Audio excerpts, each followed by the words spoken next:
The BOEM wants to open up the Gulf of Mexico to offshore wind farms, and hydrogen producers are taking notice. And Technip Energies wins a big BP project in Australia. I'll go over all of this on today's Hydrogen Podcast. So the big questions in the energy industry today are: how is hydrogen the primary driving force behind the evolution of energy? Where is capital being deployed for hydrogen projects globally? And where are the best investment opportunities for early adopters who recognize the importance of hydrogen?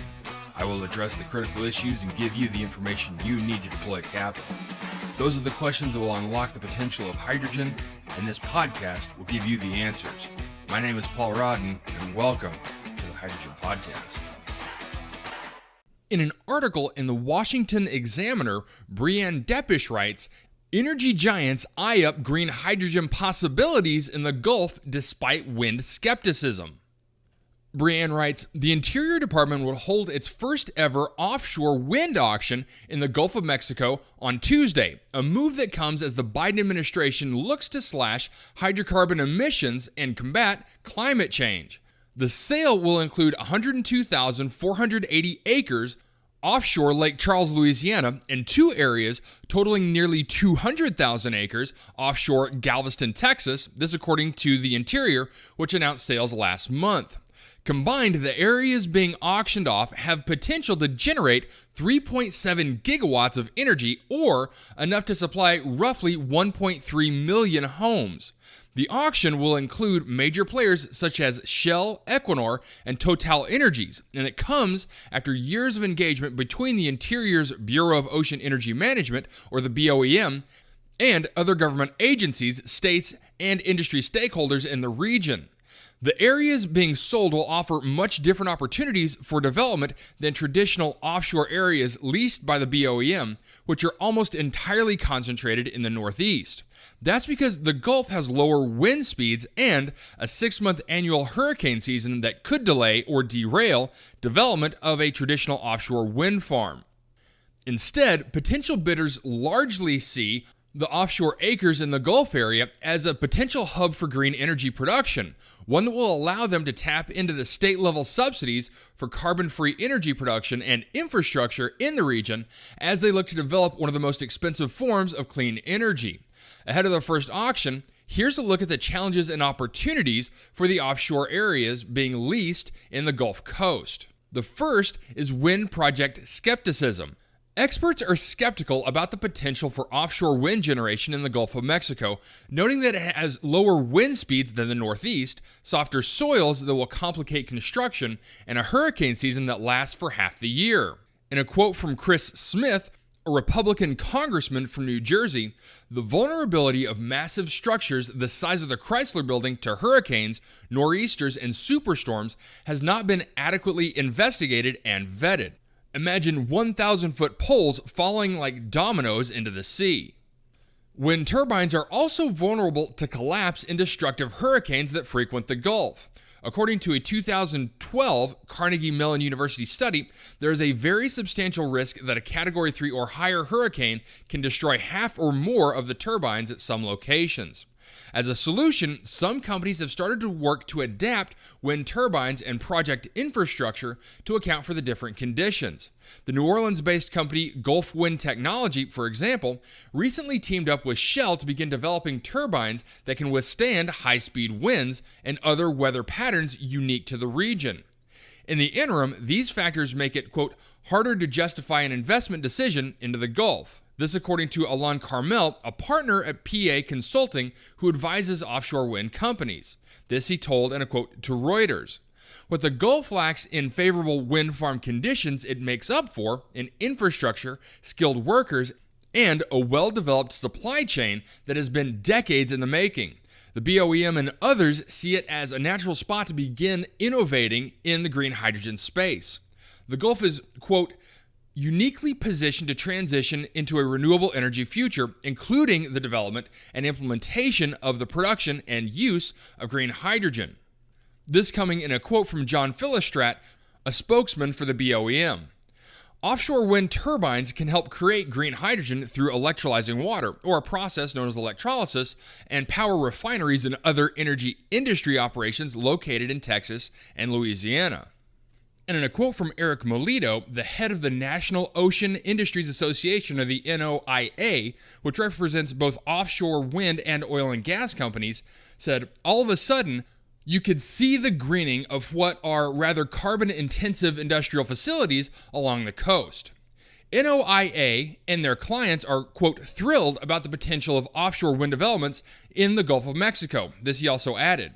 Some developers see the pairing of offshore wind and hydrogen as an opportunity to allow them to tap into the Inflation Reduction Act's subsidies for carbon-free energy projects while also relying on existing infrastructure that's long been used for offshore oil and gas development in the region to cut down on costs for green hydrogen production.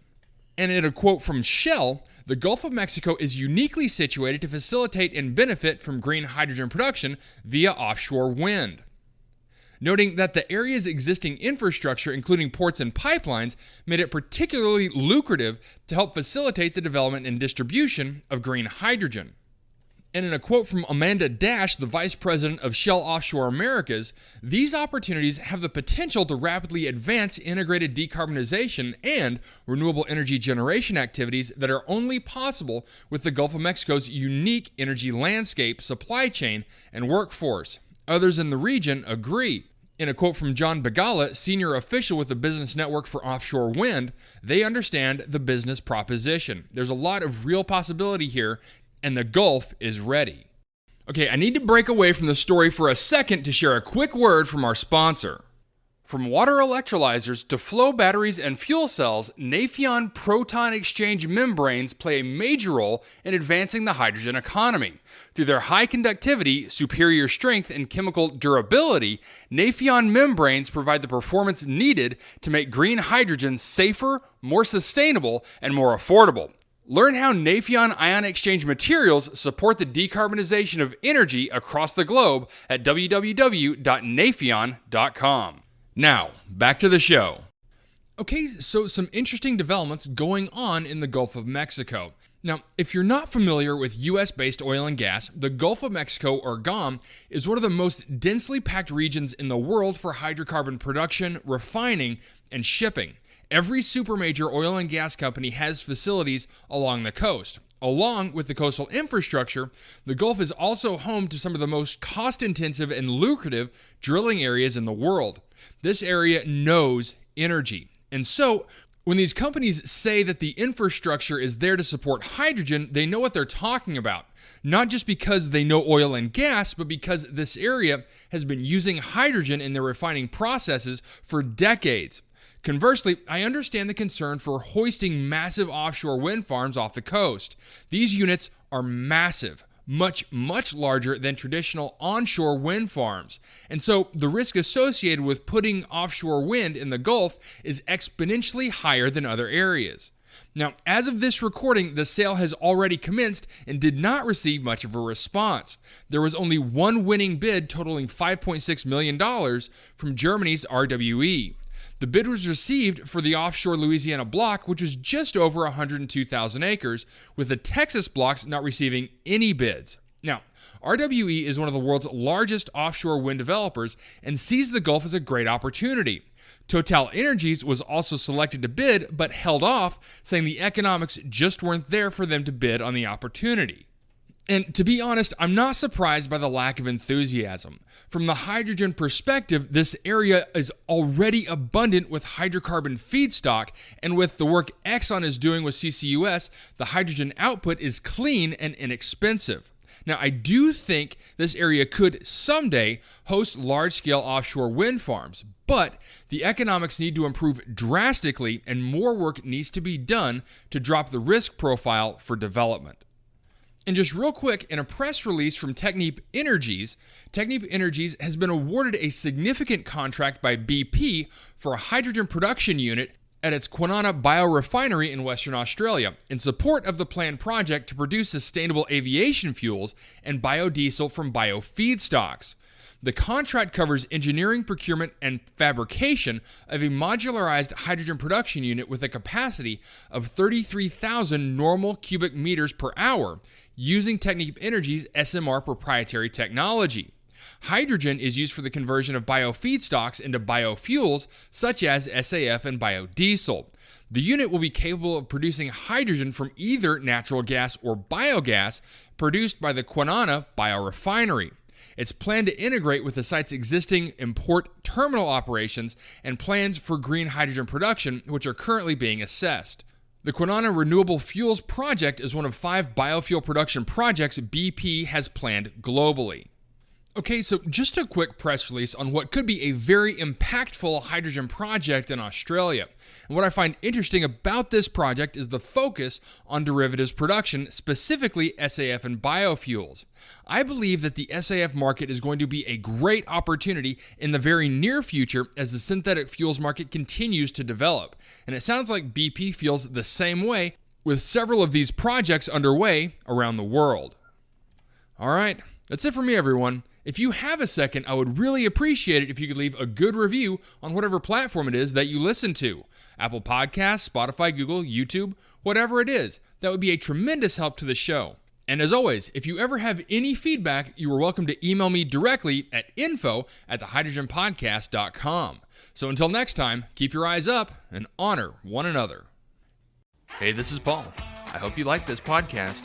If you did and want to hear more, I'd appreciate it if you would either subscribe to this channel on YouTube or connect with your favorite platform through my website at www.thehydrogenpodcast.com. Thanks for listening. I very much appreciate it. Have a great day.